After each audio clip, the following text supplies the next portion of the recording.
March of the Machine spoilers have begun, and today's video is all about the ridiculous Commander cards previewed. We won't waste any more time, let's jump right in and talk about some EDH nonsense.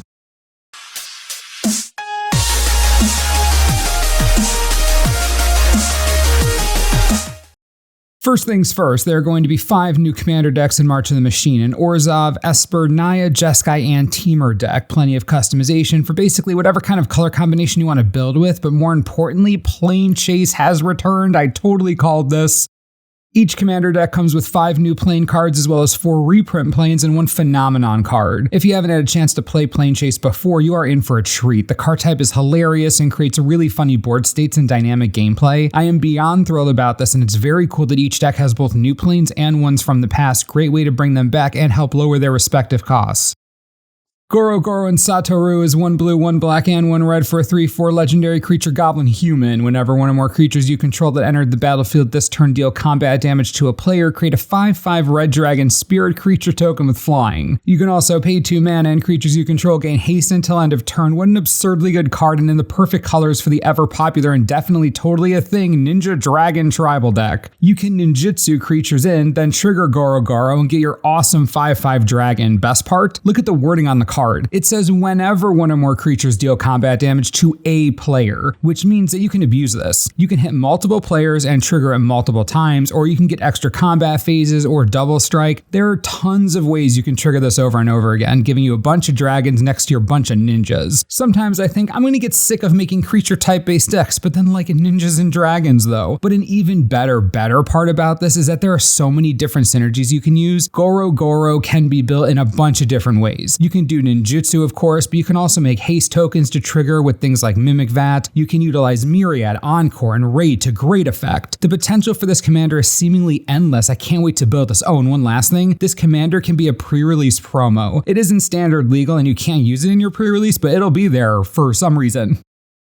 Catildan is 1 green, 1 white, and 1 blue for a 3/3 legendary creature human. Whenever you cast a human spell, target instant or sorcery card in your graveyard gains flashback until end of turn. The flashback cost is equal to its mana cost. This legend basically turns all humans into a better version of Snapcaster Mage because you only need to cast the human spell, it doesn't even need to resolve. Now, the color combination is going to make for some interesting decks. What's funny is you even get to run Crib Swap, Ego Erasure, Shields of Velasvel, and Wings of Velasvel, and since they are tribal instants with Changeling, they count as humans, which will trigger Catildan Lear. You can make a really cool human spellslinger deck and ban with this commander, and that is a sentence I never thought I'd say. I am loving how unique and specific these team-up cards are. Play some flash humans like Cathar Commando, Venser Shaper Savant, and Slippery Bogbonder to use counter magic. The ideas will just not stop flowing. It is possible to end up making decks for every single team-up commander. Would that be too much? It feels like it might be, but then again though, Slimefoot and Squee, best team up ever, is 1 black, 1 red, and 1 green for a 3/3 legendary creature fungus goblin, awesome creature type. Whenever Slimefoot and Squee enters the battlefield or attacks, create a 1/1 green sapperling creature token. You can also pay 1 of anything and Jund, and sacrifice a sapperling. To return Slimefoot and Squee and up to 1 other target creature card from your graveyard to the battlefield, activate only as a sorcery. What a perfect card for a perfect pair of scamps. Excellent Jund commander. It makes sapperlings really easily and can recur itself and other creatures from the graveyard again so easily. It only takes some mana and a sapperling. Gotta love dodging commander attacks and doing tons of graveyard shenanigans. The most realistic thing that'll happen is that Slimefoot and Squee ends up in a million Shattergang Brothers decks or Korvold or Ziatora or really most any Jund commander, but I think I'll have the most fun building some kind of endless recursion, sapperling butcher farm deck. Slimefoot and Squee, what a world we live in, am I right? Thank you, Phyrexians.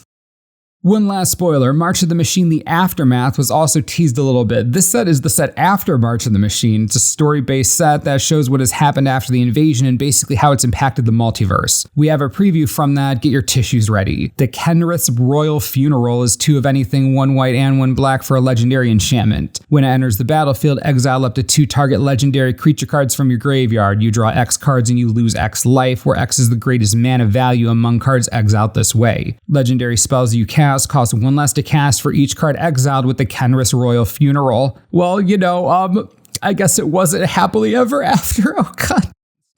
Now that I've had a minute to compose myself, this card existing is a strong sign that the next Eldraine set is going to be a battle for the throne or some such nonsense. Now, as for the card itself, it isn't cheap and the effect is very powerful, but the condition is specific, super specific. You need legendary creatures in your graveyard, preferably at least one with a high mana value. Then you need to want to exile them, at which point you do get a hefty number of cards, hopefully. And then this enchantment becomes a legendary spell cheapener for the rest of the game or until it's destroyed, which would hurt. Yeah, okay, this card's actually great in Commander. It fits right into Dahada real well, Joda the Unifier, of course, Sisay Weatherlight Captain. The color identity is even perfect for Rada Drabic or Kethis. You know, this Orzhov legendary enchantment may be a genius card. It's kind of something to think about.